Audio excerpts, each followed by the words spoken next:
भारत का वर्तमान political landscape एक गहरे बदलाव से गुजर रहा है, जिसमें एक समय की मोनोलिथिक इलेक्टोरल कोलिशन टूट रही है। इस शिफ्ट के एपिसेंटर पर यूनिवर्सिटी ग्रांट्स कमीशन (यूजीसी) और उसके रीसेंट रेगुलेटरी मैन्यूवर्स हैं, जो 2024 में डी रिजर्वेशन की एक फेल्ड कोशिश से 2026 में प्रमोशन ऑफ इक्विटी रेगुलेशंस के इंप्लीमेंटेशन तक पहुंच चुके हैं। ये एडमिनिस्ट्रेटिव एवोल्यूशन सिर्फ इंस्टीट्यूशनल पॉलिसी का मामला नहीं है, बल्कि ये भारतीय जनता पार्टी (बीजेपी) के कोर कॉन्स्टिट्यूएंसी, जनरल कैटेगरी या सवर्णा हिंदूज के साथ एक फंडामेंटल बिट्रेयल को दर्शाता है। ये रिपोर्ट एनालाइज करती है कि कैसे इन रेगुलेटरी शिफ्ट्स ने अपर कास्ट वोटर्स के बीच ग्रास रूट्स रिबेलियन को इग्नाइट किया है, जबकि साथ ही ये न्यू दिल्ली में सेंट्रल बीजेपी लीडरशिप और लखनऊ के रीजनल पावर हाउस के बीच बढ़ती हुई इंटरनल वॉर के लिए एक प्रॉक्सी बैटलफील्ड प्रोवाइड कर रहा है, जिसका नेतृत्व चीफ मिनिस्टर योगी आदित्यनाथ कर रहे हैं। 2024 से 2026 के बीच यूजीसी पॉलिसी मेकिंग का ट्रैजेक्टरी एक ऐसी सरकार को दिखाता है जो सोशल जस्टिस नैरेटिव्स के कंपीटिंग प्रेशर्स और अपने ट्रेडिशनल बेस की एंग्जाइटीज के बीच फंसी हुई है। अर्ली 2024 में यूजीसी ने एक ड्राफ्ट रिलीज किया, जिसका टाइटल था guidelines for implementation of the reservation policy, जिसमें हायर एजुकेशन इंस्टीट्यूशंस (HEIs) में वेकेंट फैकल्टी पोजीशंस की डी रिजर्वेशन के लिए एक मैकेनिज्म प्रपोज किया गया था, रेयर एंड एक्सेप्शनल केसेस में। इस ड्राफ्ट ने सजेस्ट किया था कि अगर group A posts reasonable efforts के बाद भी वेकेंट रहती हैं,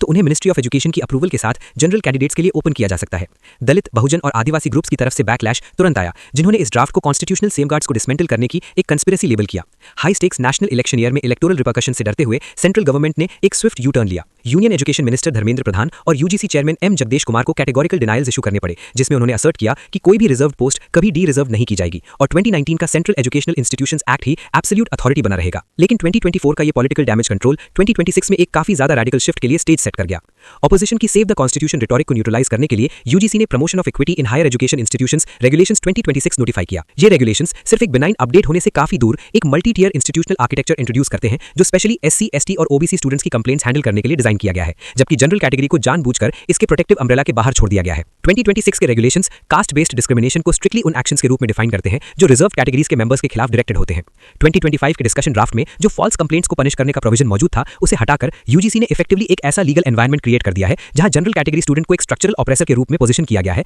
जिसके पास मलिशियस एलिगेशंस के खिलाफ लिमिटेड रिकोर्स बचा है। बीजेपी के कोर सवर्णा वोट बैंक की रिएक्शन एक एग्जिस्टेंशियल बिट्रेयल के सेंस से कैरेक्टराइज हुई है। 2026 इक्विटी रेगुलेशंस की नोटिफिकेशन ने पार्टी और ब्यूरोक्रेसी के अंदर रेजिग्नेशंस की एक वेव ट्रिगर कर दी है, जो उस सनातन यूनिटी में गहरी फ्रैक्चर को सिग्नल करती है, जिसे बीजेपी ने लंबे समय तक कल्टिवेट किया था। बरेली में सिटी मजिस्ट्रेट अलंकार अग्निहोत्री, जो 2019 बैच ऑफिसर हैं, ने प्रोटेस्ट में रिजाइन किया, रेगुलेशंस को अपर कास्ट स्टूडेंट्स की डिग्निटी पर डायरेक्ट असॉल्ट बताते हुए। यही बात लखनऊ में भी एको हुई, जहां करीब 1 दर्जन बीजेपी ऑफिस बैरर्स ने रिजाइन कर दिया, ये क्लेम करते हुए कि पार्टी दीनदयाल उपाध्याय के इंटीग्रल ह्यूमैनिज्म के आइडियोलॉजिकल फाउंडेशन से भटक गई है। जनरल कैटेगरी की ग्रीवेंसेस 2026 के रूल्स द्वारा इंस्टीट्यूशनलाइज की गई प्रिजम्पशन ऑफ गिल्ट की परसेप्शन में रूटेड है। की पॉइंट्स ऑफ कंटेंशन में शामिल है mandated representation gaps. Equity committees में एससी, एसटी, ओबीसी और विमेन कैटेगरीज के मेंबर्स का होना जरूरी है, लेकिन इंक्वायरीज के दौरान इंपार्शियलिटी एंश्योर करने के लिए किसी जनरल कैटेगरी रिप्रेजेंटेटिव की कोई रिक्वायरमेंट नहीं है।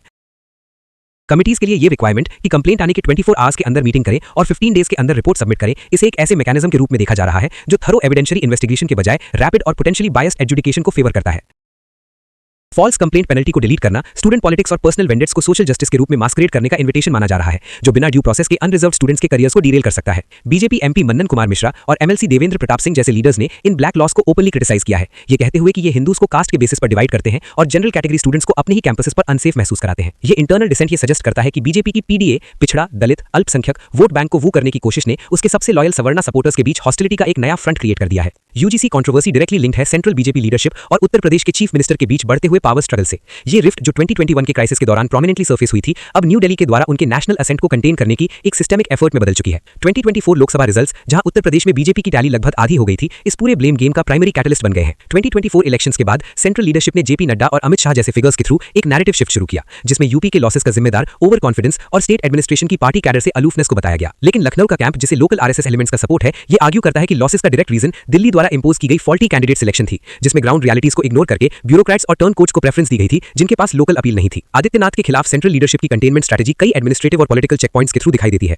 अरविंद कुमार शर्मा एक फॉर्मर आईएएस ऑफिसर और मोदी के क्लोज कॉन्फिडेंट थे, उन्हें यूपी पॉलिटिक्स में ड्राफ्ट करना वाइडली एक पैरेलल पावर सेंटर बनाने की कोशिश माना जा रहा था, जो लखनऊ कैबिनेट के अंदर ही क्रिएट किया जा रहा था। आदित्यनाथ का पहले उन्हें कैबिनेट में शामिल करने से इनकार और बाद में रिलक्टेंटली उनका इंडक्शन एक मेजर फ्रिक्शन पॉइंट मार्क करता है। आनंदीबेन पटेल को गवर्नर बनाना सेंटर के द्वारा एक सीनियर ऑब्जर्वर को अपॉइंट करने के रूप में इंटरप्रेट किया जाता है, ताकि चीफ मिनिस्टर के यूनिलैटरल डिसीजंस पर नजर रखी जा सके और जरूरत पड़ने पर उन्हें चेक किया जा सके। जनवरी 2026 में इलेक्टोरल रोल्स के स्पेशल इंटरनल रिव्यू के दौरान रिपोर्टेडली आदित्यनाथ का सेंट्रल लीडरशिप से क्लैश हुआ 2.89 करोड़ नाम डिलीट किए जाने को लेकर। जहां ऑपोजिशन ने क्लेम किया कि दलित और ओबीसी नाम हटाए गए ताकि पीडीए अलायंस को नुकसान पहुंचाया जा सके, वहीं आदित्यनाथ ने असर्ट किया कि मेजॉरिटी डिलीटेड नाम असल में बीजेपी सपोर्टर्स के थे, जो ये इंप्लाई करता है कि सेंट्रल एजेंसीज ने डेलिबरेटली 2027 स्टेट इलेक्शन से पहले उनका local support base hollow out करने की कोशिश की। 2025 का कानपुर सीएमओ डीएम डिस्प्यूट इस पूरी स्ट्रगल का एक माइक्रोकॉज्म प्रोवाइड करता है, जब deputy chief minister Keshav Prasad Maurya, जो सेंट्रल लॉयलिस्ट माने जाते हैं, कि द्वारा अपॉइंट किए गए एक चीफ मेडिकल ऑफिसर ने एक डिस्ट्रिक्ट मजिस्ट्रेट पर करप्शन का आरोप लगाया तो आदित्यनाथ ने डिप्यूटी चीफ मिनिस्टर को बाईपास करते हुए सीएमओ को सस्पेंड कर दिया और डीएम को रिटेन कर लिया। इसे डायरेक्टली मोदी शाह एस्टैब्लिशमेंट के खिलाफ चैलेंज के रूप में देखा गया, जो ये सिग्नल करता है कि चीफ मिनिस्टर अब स्टेट गवर्नेंस में सेंट्रल इंटरफेरेंस टॉलरेट करने को तैयार नहीं है। सेंट्रल लीडरशिप की हॉस्टिलिटी का फंडामेंटल ड्राइवर ये रियलाइजेशन है कि योगी आदित्यनाथ ही बीजेपी के एकमात्र लीडर हैं जिनका political brand hardcore Hindu electorate के बीच प्राइम मिनिस्टर की अपील को राइवल कर सकता है और पोटेंशियली उससे एक्सीड भी कर सकता है। योगी आदित्यनाथ का बुलडोजर बाबा और सनातन धर्म पर उनका अनकॉम्प्रोमाइजिंग स्टैंड उन्हें पूरे देश में एक स्टार कैंपेनर बना देता है। उनके नेशनल स्टेज पर असेंट को रोकने के लिए सेंटर ने कई सॉफ्ट सप्रेशन टैक्टिक्स का यूज किया है।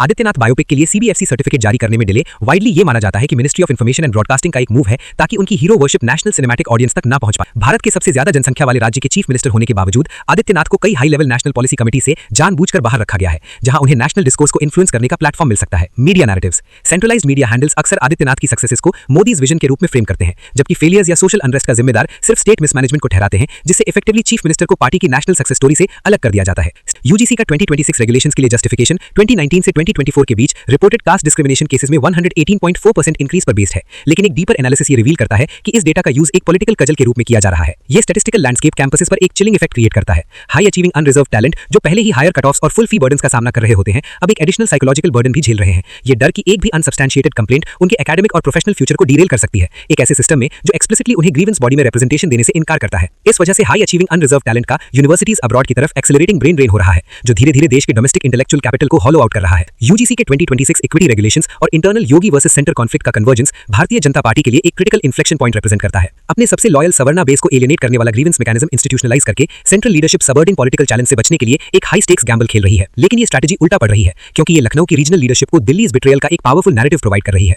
इंटरनल रिफ्ट अब सिर्फ एडमिनिस्ट्रेटिव डिसएग्रीमेंट का मामला नहीं रहा, बल्कि ये पूरे हिंदुत्व कोलिशन के सर्वाइवल की लड़ाई है। अगर सेंट्रल लीडरशिप पॉलिसी का यूज योगी आदित्यनाथ की पीएम एम्बिशंस को सैबोटाज करने के टूल के रूप में करती रही, तो वो उत्तर प्रदेश में एक इलेक्टोरल इंप्लोजन का रिस्क उठा रहे हैं, जो पूरे देश में गूंज उठेगा। जनरल कैटेगरी वोटर जो कभी पार्टी का बेडरॉक हुआ करता था, अब न्यू मार्जिनलाइज्ड बन चुका है और उनकी डिसइल्यूजनमेंट ही वो फैक्टर हो सकती है जो आखिरकार सैफरन हेजेमनी को तोड़ दे। 2026 का यूजीसी ब्लैक लॉ शायद इक्विटी का टूल के रूप में नहीं, बल्कि उस चिंगारी के रूप में याद रखा जाए जिसने बीजेपी के इतिहास की सबसे बड़ी इंटरनल रिबेलियन को आग दी। आज के लिए बस इतना ही, फिर मिलते हैं किसी और वीडियो में एक नया टॉपिक लेके। तब तक के लिए जय हिंद, जय भारत।